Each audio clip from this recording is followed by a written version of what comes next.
semua file di dalam otak kita itu bisa mudah di copy, di cut, di share, sama aja kayak file-file di komputer. Berarti nggak ada privasi.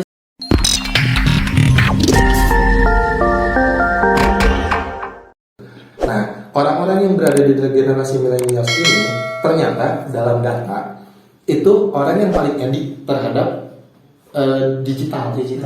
Nah, yang menariknya generasi yang saya sebutkan tadi di akhir, yaitu generasi alpha yang hidup di zaman sekarang yang paling muda, mungkin anak-anaknya paling gede usianya juga baru 10 tahun. Iya sih. Sekarang itu. Nah, mereka itu ternyata secara data ya tidak kecanduan secara teknologi.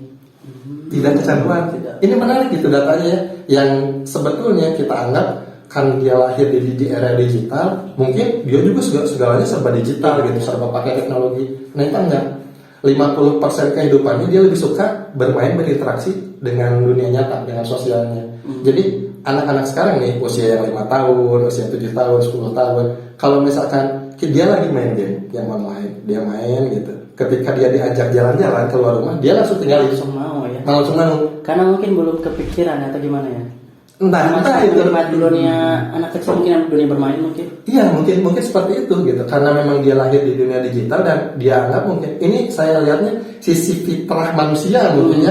Fitrah manusia diciptakan tidak seperti itu, mungkin memang membutuhkan sosial, membutuhkan realita dan segala macam, sehingga orang yang memang lahir di dunia digital, si generasi alpha ini gitu, yang paling kecil ini, mereka membutuhkan kebutuhan yang primernya itu kebutuhan manusiawinya gitu. Sehingga tidak seperti orang tuanya justru si millennials ini gitu. Kan orang tua si alpha ini si millennials kan, ya. Orang tuanya tuh gitu. Nah, sedangkan kalau misalkan si millennials yang kecanduan, sedangkan si alpha mah enggak.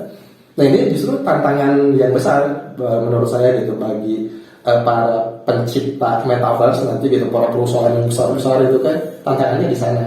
Apakah memang nanti ketika yang menggunakan ini adalah generasi alpha, apakah dia memang cocok untuk menggunakan metaverse atau justru dia meninggalkan ini?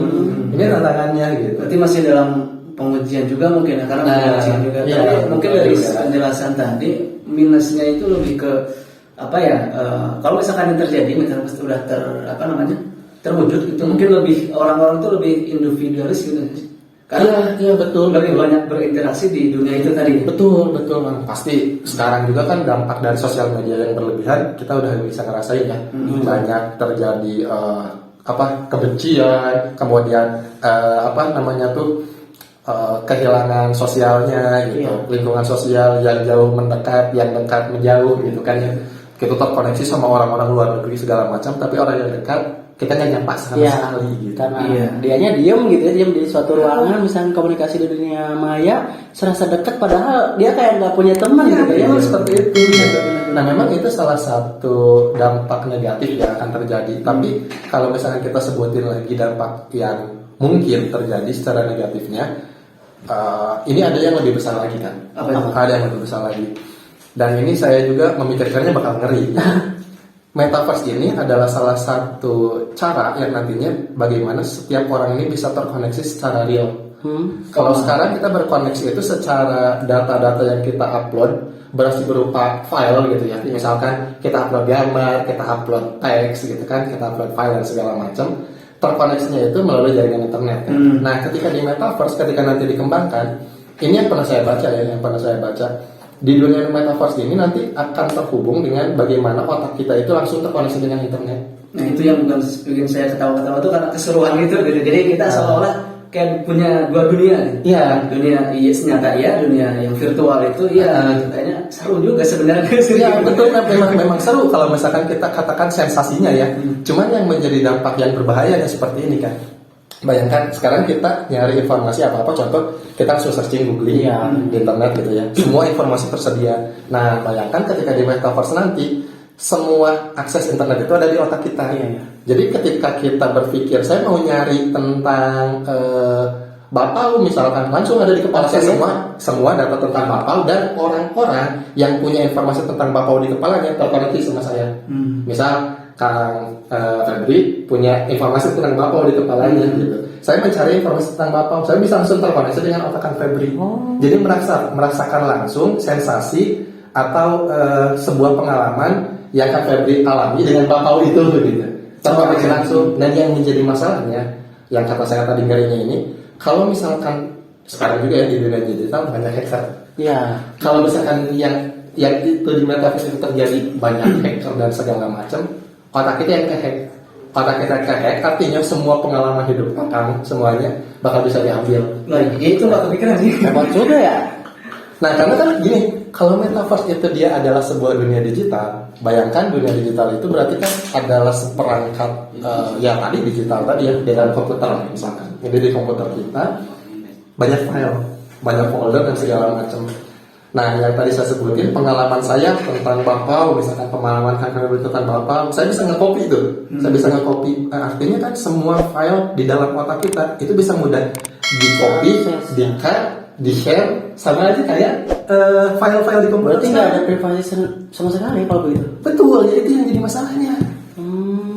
Memang mungkin ini juga yang akan menjadi tantangan para pencipta di dunia metaverse ini, bagaimana menciptakan security yang sangat ketat gitu, sehingga ketika seseorang terkoneksi secara real dari otak ke otak dan semua pengalaman hidupnya itu kan keakses. Kayak saya masuk langsung ke memori handphonenya Kang Febri gitu, langsung semua yang ada data di situ saya bisa ngambil, saya bisa copy duplikat. Itu yang jadi masalah di dalam metaverse. Tapi terlepas dari itu masih ada juga kan kelebihannya. Iya, tapi itu ngeri sih kalau kita berpikir Itu salah satunya minusnya gitu. Tapi kalau dari segi positifnya nih, kira-kira yang menarik apa sih dari metaverse itu? Kalau dari berbagai yang pernah saya lihat gitu ya, ini jadi salah satu wahana bisnis gitu. Ya betul wahana bisnis. Karena mungkin saya juga kan sekarang aktivitas banyak bergelut di dunia digital ya, dan juga memang mencari berbagai macam keuntungan di dunia digital kan. Gitu. Salah satunya memang itu keuntungannya, manfaat dari metaverse ini adalah lahan bisnis sebetulnya. Tapi dalam tanda kutip bagi orang-orang yang bisa melakukannya. Iya sebenarnya. Soalnya kita juga sebelumnya pernah melakukan riset di tim kita mengenai tentang plus minus tentang metaverse, dan kebanyakan orang sih masih belum tahu ya kayak metaverse itu apa sih.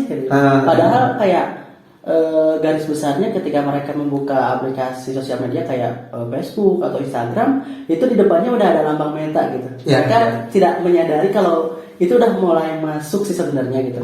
Nah, ketika ditanya misalkan metaverse itu apa sih, ada yang berbilang nggak tahu. Nah, tapi berbeda dengan orang-orang yang melek dengan internet, atau misalkan orang yang internet melek dengan digital. Misalkan kayak contohnya gamers lah. Ketika bertanya kepada mereka, itu jawabannya luar biasa sih. Katanya ini lahan gue nih. Ketika gue bisa mengetahui misalkan caranya untuk membuat bisnis di dalam dunia tersebut, ini keuntungan bagi gue nih. Katanya gitu sih itu. Betul. Nah itu memang salah satu keunggulannya nanti ya, metaverse itu jadi lahan bisnis, jadi lahan duit. Jadi kalau sekarang kita buka sosial media, buka Instagram, Twitter, Facebook, di mana-mana udah ada iklan, sponsor, segala macam. Kita masuk ke metaverse sama kayak kita di dunia sekarang nih, lihat billboard yang banyak iklan gitu. Jadi memang lahan bisnis lagi gitu ujung-ujungnya. Dan siapa yang paling diuntungkan? Yang menciptakan yang paling diuntungkan itu. Makanya saya agak ngeri juga kalau misalkan yang memang menggadang-gadang pertama ini menciptakan metaverse itu adalah Facebook.